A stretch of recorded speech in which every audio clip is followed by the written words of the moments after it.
This Zoom session is being brought to you by the Fractal Water. All right. For today, graphing the sine and cosine functions. We start from the circular definition of the trig functions. We have a unit circle, x squared plus y squared equals 1. We have a segment at an angle of theta degrees from the positive x-axis. Its endpoint here is coordinates cosine theta pi sine theta. Now, because the x-coordinate is between minus and plus 1, and the y-coordinate is between minus and plus 1, it follows that cosine theta is always between minus 1 and plus 1, and sine theta is always between minus 1 and plus 1. These are their respective ranges. Now, if you have an angle of theta and then add 180 degrees or pi radians to it, we get this segment here, whose endpoint is at opposite coordinates. This is at x by y, implies that this is at negative x by negative y. Therefore, cosine of theta plus pi is negative cosine theta, and sine of theta plus pi is negative sine theta. I call this a half period. So cosine and sine have a half period of pi. Add pi radians, you get the opposite of the trig function. Therefore, if we go around 2 pi, you get back to cosine theta, get back to 2 pi, get back to sine theta. And if you add any integer multiple, or k is an integer, k an integer,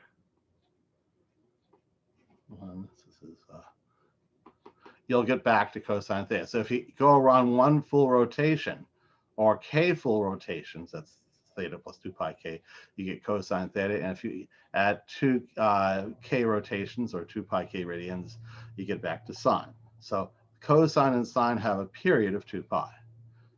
Okay, now if we graph it over 1 full period, it looks like this. So it goes from 1 to 0, 1 by 0 to 0 by 1 to negative 1 by 0 to 0 by negative 1 to 1 by 0.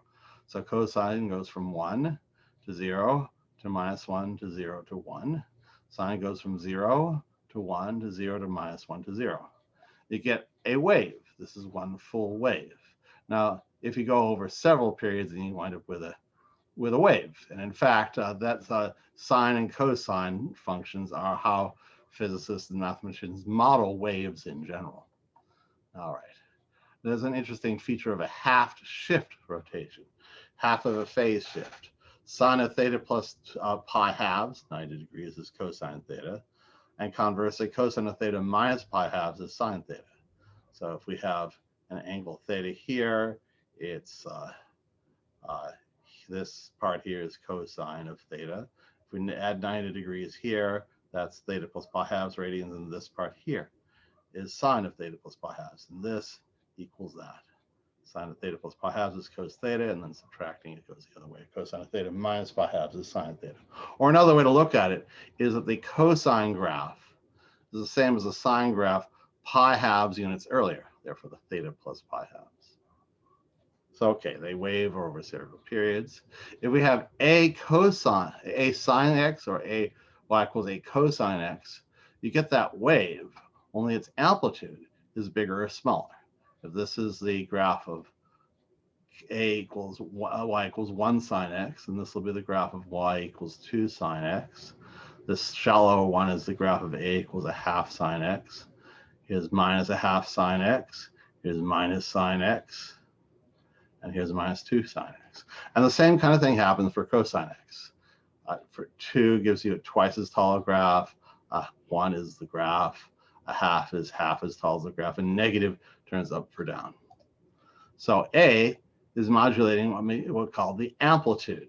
Amplitude is how high the wave gets, and amplitude big A is the absolute value of little a. Now, modulating amplitude should sound familiar to you. AM as in AM radio, because that's how AM radio works.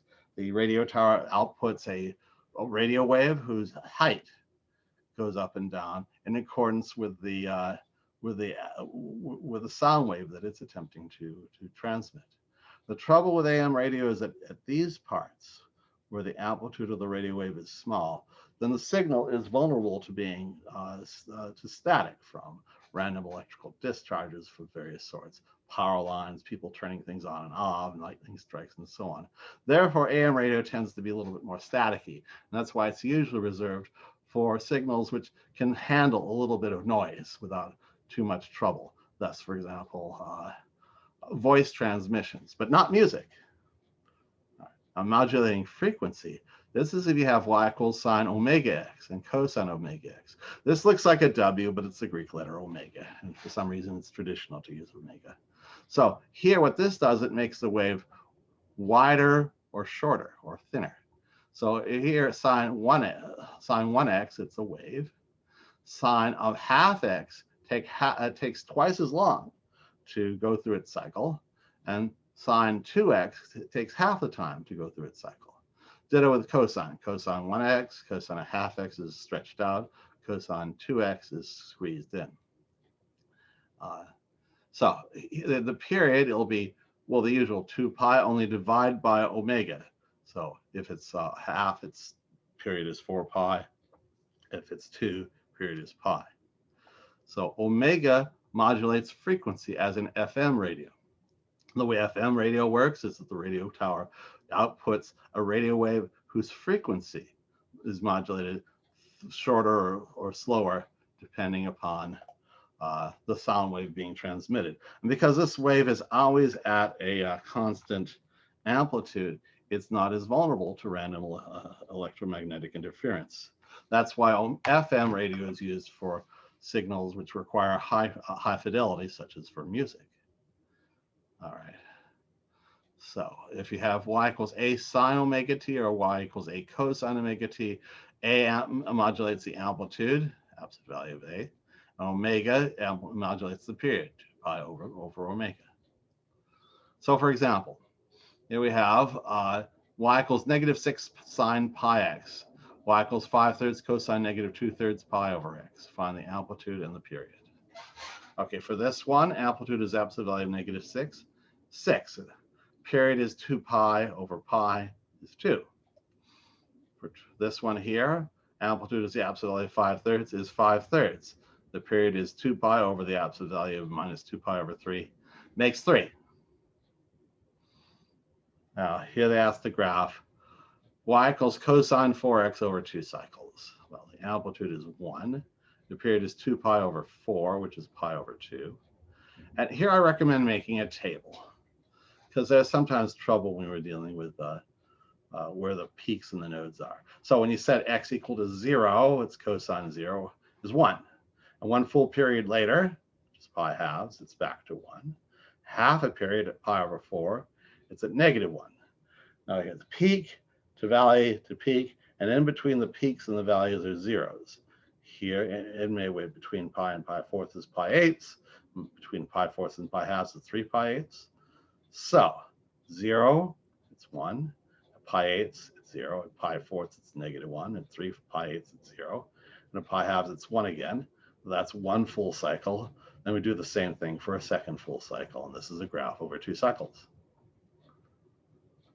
Here's y equals 2 sine a half of x over 2 periods. So amplitude is 2. That's easy enough.